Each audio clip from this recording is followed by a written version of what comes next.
Hello everyone, welcome to Okul. तो आइए आगे बढ़ते हैं। Fundamentals of physical geography chapter 4 that is your distribution of oceans and continents की बात करते हैं पार्ट 1 में। तो आइए स्टार्ट करते हैं। तो distribution of continents and oceans जो हमारा चैप्टर नंबर 4 है, इस चैप्टर की बात कर लेते हैं हम। देखिए, इसमें सबसे पहले क्या लिखा गया है कि हमें ये पता है जो कॉन्टिनेंट्स हैं वो 29% ऑफ द अर्थ सरफेस को ऑक्यूपाई करते हैं और बाकी जो है वो ओशियनिक वाटर्स है, ये हमें पता है। और जो पोजीशंस ऑफ कॉन्टिनेंट्स और ओशियंस की जो पोजीशंस है जो हम मैप में देखते हैं वो ऐसी हमेशा नहीं थी, जैसी हमें आज दिखती है वो ऐसी हमेशा पास्ट में नहीं थी। और ये एक वेल एक्सेप्टेड फैक्ट है कि ओशियंस एंड कॉन्टिनेंट्स जो हैं वो अपनी ओरिजिनल पोजीशन या जो आज की पोजीशन है उसको भी आने वाले समय में उनकी वो पोजीशन भी नहीं रहेगी। तो अब ये क्वेश्चन अराइज होता है, द क्वेश्चन अराइजेस कि what were their positions in the past, कि पास्ट में उनकी पोजीशंस क्या थी और उन्होंने Why and how do they change their positions, उन्होंने कैसे और क्यों अपनी जो पोजीशंस थी वो चेंज करी। ठीक है, अब ये पता है कि oceans and continents have changed and they are changing their positions, उनकी उन्होंने अपनी जो पोजीशंस है वो चेंज की है पास्ट में और वो अभी भी चेंज कर रहे हैं। आप ये जान के हैरान होंगे या वंडर करेंगे कि साइंटिस्ट को ये चीज कैसे पता लगी, उन्होंने उसकी जो अर्लियर पोजीशंस थी उसको कैसे पता किया। तो यही सारी चीजों का जवाब हम जानेंगे इस चैप्टर में। तो आइए बात करते हैं सबसे पहले कॉन्टिनेंटल ड्रिफ्ट की। कॉन्टिनेंटल ड्रिफ्ट क्या है, आप शेप ऑब्जर्व कीजिए किसका, coast line of Atlantic ocean. जो एटलांटिक ओशियन है अफ्रीकन और अमेरिकन कॉन्टिनेंट के बीच में जो हमारा ओशियन लाई करता है that is your Atlantic ocean, आप उसकी अगर कोस्ट लाइन देखें तो you will be surprised by the symmetry of the coast line on either side of the ocean. उसकी जो कोस्ट लाइन है वो बहुत ज्यादा सिमेट्रिक है either side of the ocean के। तो बहुत सारे साइंटिस्ट ने ये सिमिलैरिटी को ऑब्जर्व किया और उन्होंने बताया कि पहले जो दो अमेरिका थे यानी कि north America, south America, Europe और अफ्रीका जो थे वो एक कभी ना कभी ऐसा हुआ होगा कि वो आपस में जुड़े होंगे। एक जो डच मैप मेकर थे अब्राहम ऑर्टिलियस, उन्होंने ये चीज बताई थी कब, 1596 में।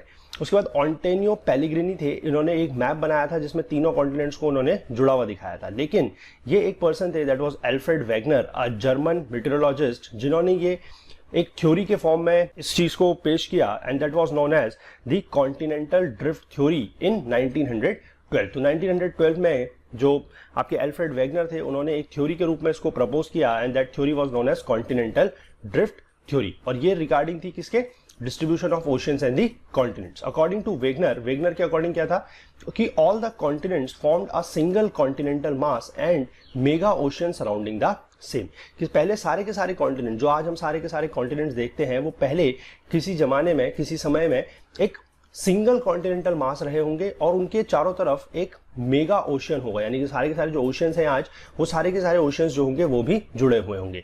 और जो मेगा कॉन्टिनेंट था उसको बोला गया था पेंजिया, ये नाम याद रखिएगा, इंपॉर्टेंट है। पेंजिया, पेंजिया बोला गया है द सुपर कॉन्टिनेंट जो पहले पूरा का पूरा एक हुआ करता था, विच पेंट ऑल अर्थ। और जो मेगा ओशियन है जो सराउंड करता था उसको बोला गया है पेंथालासा, ये भी नाम याद रखिएगा। Panthalassa is the mega ocean और Pangaea is the super continent. तो पेंथालासा का मतलब है ऑल वाटर। तो उन्होंने ये बोला कि आज से लगभग 200 मिलियन साल पहले जो सुपर कॉन्टिनेंट पेंजिया था वो बिगेन टू स्प्लिट, वो टूटना शुरू हुआ। पेंजिया पहले दो कॉन्टिनेंटल मासेस में टूटा as Laurasia and Gondwana land, forming the northern and southern components. तो जो आपका नॉर्दर्न कंपोनेंट था दैट वाज लॉरेशिया और जो सर्दर्न कंपोनेंट था दैट वाज गोंडवाना लैंड। और उसके बाद जो लॉरेशिया और गोंडवाना लैंड थे वो फिर से ब्रेक करना कंटिन्यू करते रहे और वो स्मॉलर कॉन्टिनेंट्स में, जो आज स्मॉलर कॉन्टिनेंट एग्जिस्ट करते हैं, उनमें ब्रेक करके। और इस एविडेंस को सपोर्ट करने के लिए बहुत सारी थ्योरीज या बहुत सारे एविडेंसेस दिए गए इस थ्योरीज को सपोर्ट करने के लिए। आइए देखते हैं क्या है वो एविडेंसेस। पहला एविडेंसेस है matching of the continents. Matching of the continents मतलब जिक्सॉ फिट। आपने ये जिक्सॉ पजल वाला जो गेम है जो बचपन में आप लोगों ने सबने देखा होगा, जिसमें कुछ ड्राइंग वगैरह होती थी जिसको हमें एक स्मॉल पार्ट से जोड़ के बनाना होता था, that was known as a jigsaw puzzle. तो उस तरीके की बात की गई है। आप शोर लाइन देखें अफ्रीका और साउथ अमेरिका की जो फेस कर रहे हैं ईच अदर, उनका जो है बहुत ज्यादा रिमार्केबल और अनमिस्टेकेबल मैच है, यानी कि ऐसा लगता है कि वो दोनों कभी आपस में जुड़े हुए थे। ओके, उसके बाद बात कर लेते हैं rocks of same age across the oceans. जो रेडियोमेट्रिक डेटिंग है यानी कि जो कार्बन डेटिंग का जो मेथड होता है उससे ये पता लगा है जो रॉक फॉर्मेशन है from different continents across the vast ocean, उसके बारे में पता लगा है। उससे ये पता लगा है कि जो एंशिएंट रॉक की बेल्ट है of 2000 million years from Brazil coast matches with those of western Africa. जो ब्राजील आपका जो अमेरिका का पार्ट है, साउथ अमेरिका का पार्ट है, उसमें से जो एंशिएंट रॉक्स की बेल्ट मिली है वो वेस्टर्न अफ्रीका के जो रॉक्स है उनसे मैच करती है। और जो अर्लियर मरीन डिपॉजिट्स हैं along the coast line of South America and Africa और ऑफ जुरासिक एज। जो मरीन डिपॉजिट्स हैं वो कब के हैं? जुरासिक एज के। ये जुरासिक एज कब की है ये मैं आपको बता देता हूं, ठीक है। ये जुरासिक एज जो है that is your middle part of the Mesozoic era. एक मीजोजोइक एरा था, उसका मिडिल पार्ट है ये, ठीक है। इसको याद रखेंगे आप, मीजोजोइक एरा का मिडिल पार्ट है। This is the middle of Mesozoic era. और मीजोजोइक का मतलब होता है एज ऑफ रेप्टाइल्स, ये याद रखिएगा, it is age of reptiles, correct. और मीजोजोइक एरा जो है वो 56 मिलियन ईयर्स का पीरियड था, एक 56 मिलियन ईयर्स का पीरियड था। और ये स्टार्ट हुआ था from the end of Triassic period.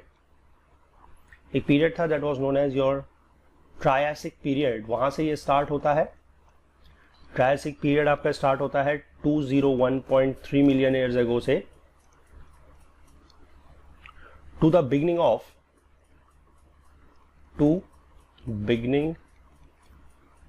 Of एक पीरियड और था Cretaceous period, okay, Cretaceous period. और क्रिटेशियस पीरियड था आपका लगभग 145 मिलियन ईयर्स अगो, ओके। तो जो आपका ये जुरासिक एज है it is the middle part of the Mesozoic era. ये 56 मिलियन ईयर्स का एक पीरियड था from the end of Triassic period which was 201.3 million years ago to the beginning of Cretaceous period which was 145 million years ago, okay. इसके बाद हम बात कर लेते हैं टिलेट्स की। टिलेट होता है basically sedimentary rock formed out of the deposits of glaciers. जो गोंडवाना सिस्टम था that was the southern part of the Pangaea, उसके जो सेडिमेंट्स थे from India is known to have its counterparts in 6 different land masses of the southern hemisphere, okay. और वो 6 southern hemisphere में जो parts थे, counter parts थे, वो कौन कौन से थे? अफ्रीका में फाल्कलैंड आइलैंड, माडागास्कर, एंटार्क्टिका और ऑस्ट्रेलिया में। Overall resemblance of Gondwana type sediments clearly demonstrate that these land masses had remarkably similar histories। तो यानी कि यहां से भी ये चीज पता लग रही है कि ये कभी ना कभी एक पार्ट होते होंगे, ठीक है। नेक्स्ट हम बात कर लेते हैं प्लेसर डिपॉजिट्स की। प्लेसर डिपॉजिट्स क्या होते हैं? प्लेसर डिपॉजिट्स आपके it is the accumulation of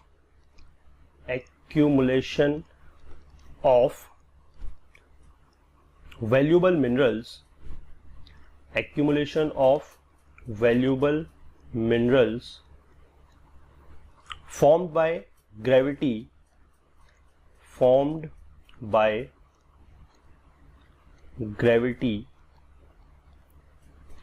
separation from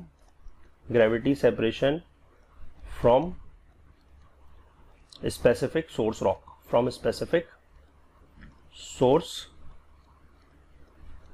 rock, okay. ये प्लेसर डिपॉजिट्स होते हैं। तो जो घाना कोस्ट पे जो प्लेसर डिपॉजिट्स मिले हैं किस चीज के? गोल्ड के जो प्लेसर डिपॉजिट्स मिले हैं घाना कोस्ट में। और लेकिन उनका जो सोर्स रॉक है, घाना आपका कहाँ है? अफ्रीका में है। तो घाना कोस्ट अफ्रीका में है बेसिकली घाना। तो घाना की अगर हम बात करें तो वहां पर ये जो प्लेसर डिपॉजिट्स मिले हैं गोल्ड के, लेकिन वहां पर सोर्स रॉक जो है वो बिल्कुल भी नहीं है। उनका सोर्स रॉक कहाँ है? वो है ब्राजील में, यानी कि साउथ अमेरिका में। तो इसका मतलब क्या है कि जो घाना के प्लेसर डिपॉजिट्स हैं वो कहां से आए हैं? ब्राजील प्लेट्यू से। और ये कब हुआ होगा? जब ये दोनों कॉन्टिनेंट एक साइड में, मतलब साइड बाय साइड लाई करते होंगे पहले के एरा में, ओके। इसके बाद हम बात कर लेते हैं डिस्ट्रीब्यूशन ऑफ फॉसिल्स की। तो देखिए फॉसिल्स की हम बात कर लेते हैं तो माडागास्कर और अफ्रीका, माडागास्कर एक आइलैंड है अफ्रीका के पास। वहां पर उस लैंडमास को, जबकि इंडिया, माडागास्कर और अफ्रीका में एक लेमर नाम का एक मैमल हुआ करता था, तो इस तीनों कॉन्टिनेंटल मासेस को बोला जाता था लेमुरिया, ओके। फिर एक मीजोजोरस हुआ करता था, एक small reptile that was adapted to shallow brackish water, okay. वो शैलो ब्रैकिश वाटर को अडेप्टेड था। और the skeletons of these are found only in 2 localities. तो इसके स्केलेटन्स जो है वो केवल 2 जगह पाए जाते हैं। One is southern Cape Province of South Africa और इरावर फॉर्मेशंस इन ब्राजील।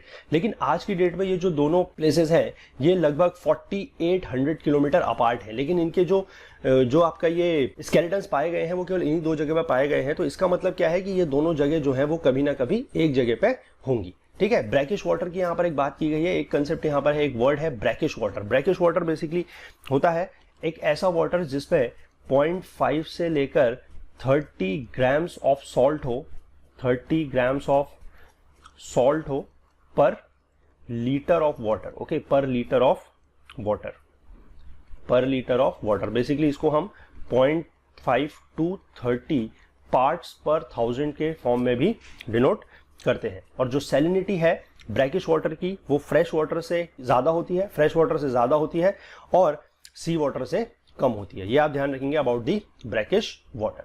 तो हमने ये बात कर ली कि क्या एविडेंसेस दिए गए कि जो कॉन्टिनेंटल ड्रिफ्ट था उसके फेवर में क्या एविडेंसेस दिए गए। अब हम बात कर लेते हैं कि जब फोर्सेस थे, what were the forces responsible for ये ड्रिफ्टिंग के लिए, जो हमने बात करी कि कॉन्टिनेंटल आपस में ड्रिफ्ट किए, क्या फोर्सेस थे जो उसके लिए रिस्पॉन्सिबल थे।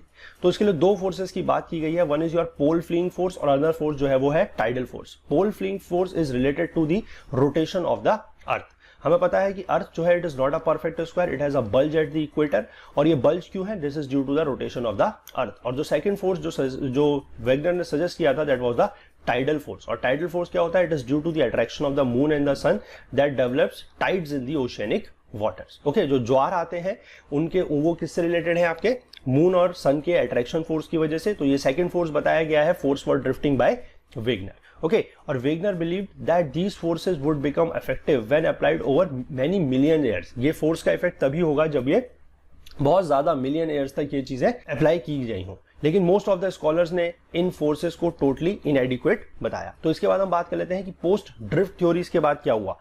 पोस्ट ड्रिफ्ट थ्योरीज के बाद ये हुआ कि जो कॉन्टिनेंटल ड्रिफ्ट के लिए था, most of the evidences was collected from the continental areas. Okay, continental areas से जो एविडेंसेस थे वो कलेक्ट किए गए, जैसे कि आपके फ्लोरा फौना है, डिपॉजिट्स लाइक टिलेट है। ओके, और उसके बाद जो नंबर ऑफ डिस्कवरीज हुई कब, पोस्ट वर्ल्ड वॉर 2 पीरियड, यानी कि वर्ल्ड वॉर 2 के बाद जो आपकी डिस्कवरीज हुई उन्होंने न्यू इन्फॉर्मेशन ऐड करी किसमें, जियोलॉजिकल लिटरेचर में। और particularly the information collected from the ocean floor mapping provided new dimensions for the study of distribution of oceans and currents. Okay, ये ओशियन फ्लोर मैपिंग वगैरह क्या है ये हम अगले पार्ट में पढ़ेंगे। फिलहाल हम बात कर लेते हैं कन्वेक्शनल करंट थ्योरी की। एक पर्सन हुआ करते थे आर्थर होम्स, उन्होंने 1930s में एक पॉसिबिलिटी बताई किसकी, कन्वेक्शन करंट्स की operating in the mental portion. Mental portion में कुछ कन्वेक्शन करंट्स की उन्होंने पॉसिबिलिटी बताई। और ये करंट्स किस वजह से आए, ये करंट्स जनरेट हुए due to the radioactive elements causing thermal differences in the mantle portion. Thermal differences मतलब टेम्परेचर के डिफरेंस की वजह से। तो होम्स ने ये बोला कि there exist a system of such currents in the entire mantle portion. तो पूरे मेंटल पोर्शन में इस तरीके के जो कन्वेक्शनल करंट्स हैं वो एग्जिस्ट करते हैं। तो this was an attempt to provide an explanation to the issue of the force on the basis of which contemporary scientist discarded the continental drift theory. Basically ये उनका एक एक्सप्लेनेशन था कि वो फोर्सेस के बारे में बताएं कि जो ये फोर्सेस थे जिसके बेसिस पे उन्होंने डिस्कार्ड करा था कॉन्टिनेंटल ड्रिफ्ट थ्योरी को, कि ये फोर्सेस का मेजर कॉज क्या है। और उन्होंने बताया कि जो मेजर कॉज है that is your convectional currents. उसके बाद हम बात कर लेते हैं मैपिंग ऑफ ओशियन फ्लोर की। मैपिंग ऑफ ओशियन फ्लोर का मतलब यह है कि जो डिटेल रिसर्च की गई ओशियन कॉन्फ़िगरेशन की, उसने ये बताया कि जो ओशियन फ्लोर है it is not just a plain but it is full of relief. मतलब जो ओशियन का फ्लोर है, जो ओशियन फ्लोर है वो एक प्लेन नहीं है बल्कि फुल ऑफ रिलीफ है। वहां पर बहुत सारी चीजें हैं। उसमें यह बताया गया कि वहां पर सबमर्ज्ड माउंटेन रेंजेस हैं, सबमर्ज्ड माउंटेन रेंजेस हैं as well as deep trenches भी हैं। ओके, और वो कहां पर है, they are located closely to the continental margins. फिर कुछ मिड ओशियनिक रिजेस भी हैं, are form to be most active in terms of volcano. कुछ मिड ओशियनिक रिजेस भी हैं जो आपकी वॉल्केनिक इरप्शंस के मामले में बहुत ज्यादा एक्टिव है। और जो रॉक्स के बारे में हमने वहां से पता किया ओशियनिक क्रस्ट से, वहां से ये पता लगा कि वो जो रॉक्स है they are much younger than the continental areas. जो कॉन्टिनेंटल एरियाज में जो रॉक्स फाउंड हुए थे वहां से वो बहुत ज्यादा क्या है, यंग है। और जो रॉक्स है वो either side of the crest of the oceanic ridge. Oceanic ridge हम अगले बाद में पढ़ेंगे, अगले पार्ट में। ओशियनिक रिज बेसिकली ये होता है कि उसके अंदर कोई इस तरीके का कोई माउंटेन टाइप का बना हुआ। ओके, किसके अंदर, ओशियन फ्लोर के अंदर। तो बेसिकली इससे अगर आप देखें जो इसकी क्रेस्ट है, ये इसकी क्रेस्ट है, इस क्रेस्ट से अगर हम बात करें तो इस क्रेस्ट से जब हम इधर को और इधर की तरफ को बढ़ेंगे तो either side of the oceanic ridge और having equidistant location from the crest, यानी कि अगर हम यहां से बात करें ये वाली डिस्टेंस और ये वाली डिस्टेंस अगर हम देखें और ये डिस्टेंस अगर सेम है तो यहां पर और यहां पर जो रॉक्स पाए गए हैं they have found to have remarkable similarities both in terms of their constituents and their age, यानी कि उनके कंस्टिट्यूएंट्स भी सेम है और उनकी जो एज है वो भी सेम है।